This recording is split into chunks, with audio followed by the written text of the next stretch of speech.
Aujourd'hui, je vous montre comment utiliser les stylos Infusible Ink avec votre Cricut MugPress. Allô tout le monde, c'est Nathalie de nellydesign.com. Alors aujourd'hui, j'ai décidé de faire un projet bien particulier avec la MugPress.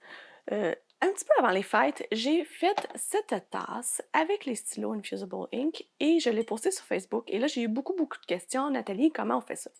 Donc, au lieu de juste refaire la même tasse, j'ai décidé de faire un projet un peu plus particulier. Pourquoi? Ben, parce que quand j'ai fait cette tasse-là, j'ai utilisé ce crayon-là. Alors, je vous le montre là, je ne sais pas si vous voyez vraiment. Le verre n'a pas sorti du tout comme je m'y attendais. C'est pas que c'est pas beau, ça fait quand même super beau, mais là, je me suis dit, hé là là, j'ai cet ensemble de 30 stylos Infusible Ink, est-ce que ça va être la même chose pour chacune des couleurs? Alors, je me suis dit que je pourrais me faire une petite tasse qui pourrait me servir de porte-crayon et d'utiliser vraiment toutes les couleurs d'Infusible Ink, de stylo Infusible Ink que j'ai et de les mettre sur cette tasse-là pour pouvoir m'y référer à chaque fois que je veux faire un projet. Donc, commençons par le début. Qu'est-ce que ça prend pour utiliser les stylos Infusible Ink? Bien, ça ne vous prend rien d'autre que du papier photocopie laser. C'est aussi simple que ça. Allez chez Bureau en gros ou un magasin près de chez vous là, que vous avez.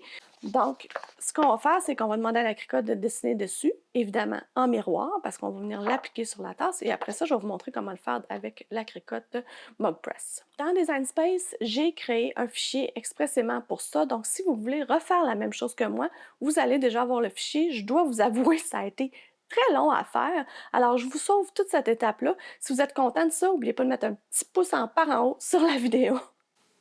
Donc, dans Cricut Design Space, quand vous êtes à l'accueil comme ça, il y a une barre qui est ici depuis pas très longtemps qui vous permet de chercher des profils. Donc, le fichier, je vais vous mettre le lien dans la description de la vidéo, mais si vous êtes dans Design Space, je vais vous montrer aussi comment aller le chercher sans avoir à cliquer sur le lien. Donc, ici, vous pouvez chercher le profil de quelqu'un. Donc, admettons que vous cherchez Nelly Design. Là, on s'entend, je suis en train de me chercher moi-même, mais on va voir ce que ça donne. Donc là, vous ne verrez pas ces projets-là parce que ça, c'est vraiment mes projets à moi. Là. Mais vous allez avoir mes projets code, évidemment. Et si vous descendez complètement jusqu'en bas, tout ce que vous avez trouvé avec Nelly Design va apparaître. Donc, mon profil est là. Donc, vous cliquez sur moi. N'hésitez pas à me suivre aussi sur Design Space. Là, ici, vous allez avoir, vous, un bouton qui va écrire suivre ou follow en anglais. Moi, j'ai modifié le profil parce que je suis dans mon propre profil, mais vous allez avoir le bouton vert. Donc, appuyez dessus pour me suivre si ça vous tente. Et là, vous allez avoir tous les projets que je partage avec vous sur Design Space. Donc, vous avez d'autres projets ici comme ça. Et le premier ici qui est ici, c'est celui qu'on a besoin. Donc, on clique dessus et vous pouvez aller le créer immédiatement. Je vous suggère de personnaliser avant parce que de toute façon, je vais aller vous montrer quelques petites notes. Donc, comme j'ai dit, le fichier est fait au complet. Tout est attaché, c'est prêt à créer, mais je veux vous montrer des petits détails. Donc, si je zoome un petit peu plus, vous allez voir que de la gauche, juste que ce que vous avez ici au noir, ça se trouve à être la boîte de Cricut Infusible Ink de 30 marqueurs. Donc, si vous avez cette boîte-là, vraiment de gauche à droite, ce sont ces crayons-là. Je n'ai pas changé l'ordre quand j'ai reçu la boîte. Donc, c'est vraiment, je pars du rose, je m'en vais comme ça, ça devrait suivre à peu près comme ça. En espérant maintenant que quand Cricut Design Space me les demande dans la Cricut, que ça va vraiment suivre le même ordre. J'ai hâte de voir, je suis pas certaine. Moi, j'en ai quelques autres crayons, donc si vous ne les avez pas, vous allez pouvoir les fermer. Je les ai tous groupés. Quand vous sélectionnez un groupe, vous allez voir, je ne sais pas si vous le voyez un petit peu plus ici, laissez-moi zoomer, ça c'est le dernier au bout là-bas. Donc, si je le sélectionne, bien, vous avez le rond, la ligne et le nom. C'est vraiment le groupe du stylo au complet. Donc, les 5 suivants après le noir, ce sont ceux qui sont les fluos, un peu les crayons fluo. Et les derniers, c'est des crayons que j'avais aussi qui sont à pointe fine. Là. Il y a un petit F au bout, donc c'est un trait plus fin que j'ai aussi ajouté.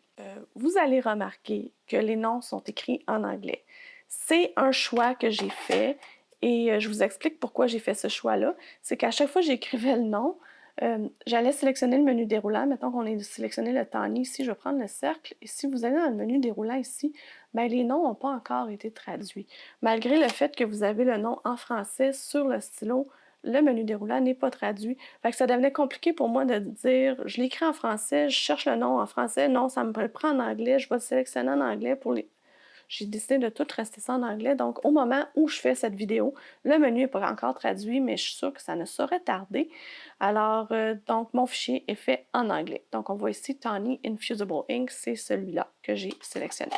Aussi, c'est ça, j'ai des lignes et des ronds. Pourquoi j'ai fait les deux? C'est que quand j'ai fait la tasse, je me suis aperçue que c'était un peu différent quand on coloriait à la main que quand la cricotte faisait son trait. Donc, je veux vraiment donner le feeling du coloriage à la main dans le petit rond. Donc, je planifie colorier aussi tous les petits ronds. Ça va vraiment être amusant. On en a pour un petit bout.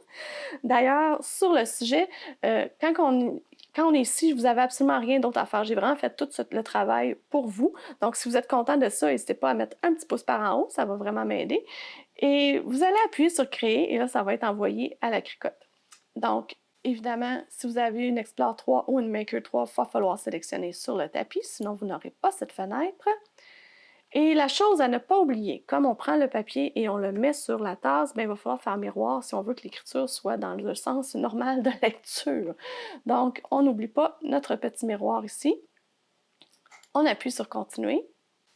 On va faire parcourir tous les matériaux et ce qu'on va aller chercher, c'est laser, parce que c'est du papier pour imprimante laser qu'on utilise.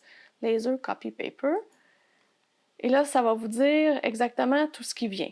Donc, vraiment suivre ce qui est écrit.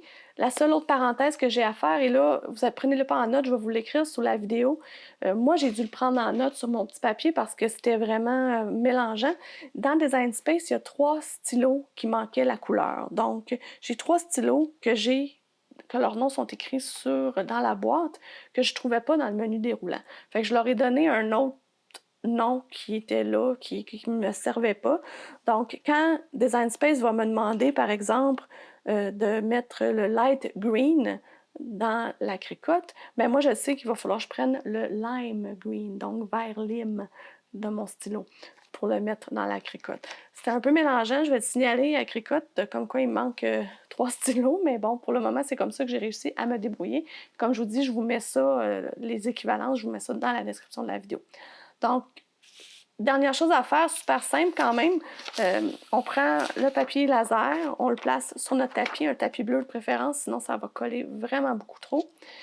On s'assure qu'on a fait miroir, on lance ça de la cricotte, puis je nous pars un petit chronomètre parce que vous ne resterez pas avec moi tout ce temps-là. J'ai l'impression que ça va me prendre un petit peu de temps à mettre chaque stylo un par un. Je vous dis combien de temps ça m'a pris tout de suite après.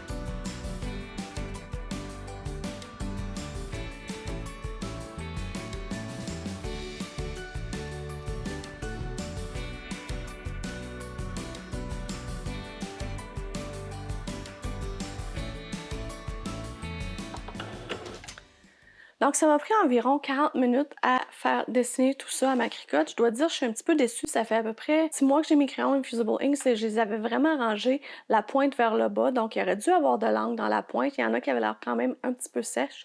Donc, je suis quand même déçue. Je vais repasser par-dessus avec une règle, puis je vais colorier l'intérieur. Et ensuite, on va être prêt à les mettre dans la mug press.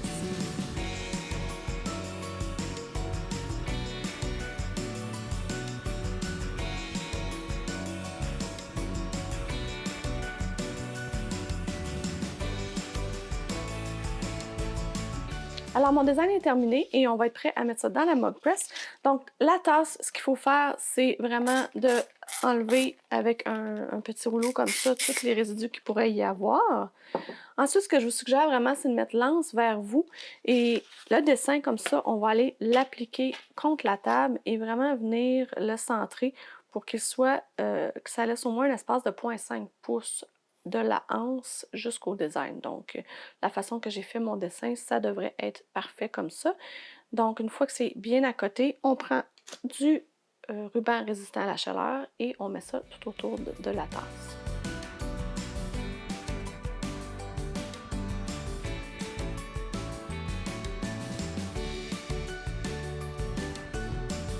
Ce que je vous suggère fortement pour ne pas faire d'erreur, c'est vraiment de regarder le Cricut Heat Guide. Le Cricut Heat Guide, je vais vous mettre le lien dans la description de la vidéo. Sérieux, est super pratique pour tous les outils Cricut qui ont de la chaleur. Donc, on va aller dans le Heat Guide tout de suite. Et ce que vous allez sélectionner, évidemment, c'est la Mug Press.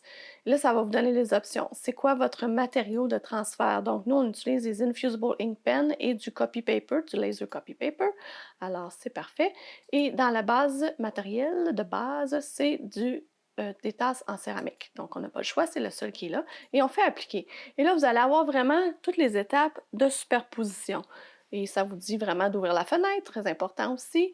Et le stacking order, là, je sais c'est en anglais, il y a une traduction en français qui est pas tout à fait à point, il y a des affaires à moitié en anglais, à moitié en français. Vous pouvez aussi le retrouver en français. Moi, j'aime bien le regarder en anglais, je trouve ça moins mélangeant.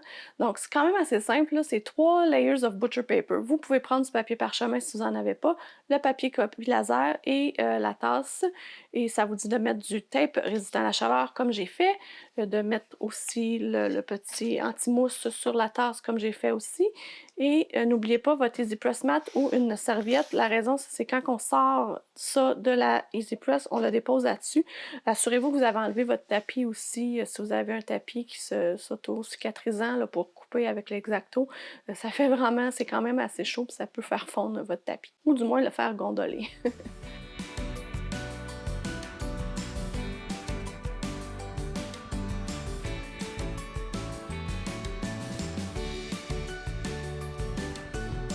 Si vous voyez que votre papier parchemin brunit, inquiétez-vous pas, c'est tout à fait normal. Ça arrive à chaque fois que je le fais, il n'y a aucun problème. Il suffit d'attendre jusqu'à ce que la 5e lumière soit allumée et que la Cricut Mug Press sonne. Faites attention en sortant la tasse de la Mug Press, c'est très chaud, il faut vraiment la tenir par l'anse et de ne pas toucher les plaques. On va la déposer sur le tapis que j'ai ici Cricut, mais on va la laisser refroidir avant de dévoiler le design.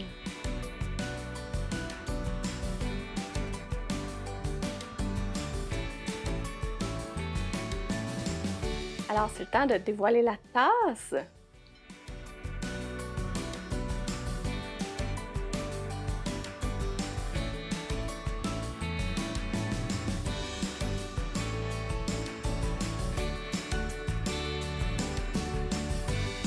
Alors, j'espère que vous avez aimé ce projet. Je suis quand même vraiment impressionnée par les couleurs de la tasse. Il y en a plusieurs qui sont très semblables, mais d'autres très éclatantes. Je m'attendais vraiment pas à ça en regardant simplement le feutre. Donc, si vous avez aimé cette vidéo-là, vous mettez un petit pouce par en haut, puis je vais vous mettre juste ici une autre petite vidéo qui utilise du Cricut Infusible Ink et des tasses.